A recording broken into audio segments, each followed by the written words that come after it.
Socrates' statement, "I know that I know nothing," invites us to reconsider the nature of wisdom.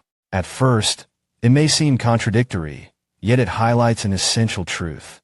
Understanding our limitations is itself a form of knowledge.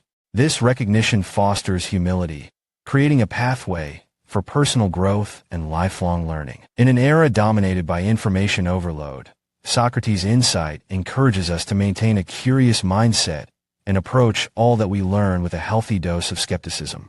By questioning our assumptions and remaining open to new ideas, we can cultivate a deeper appreciation for knowledge and its complexity.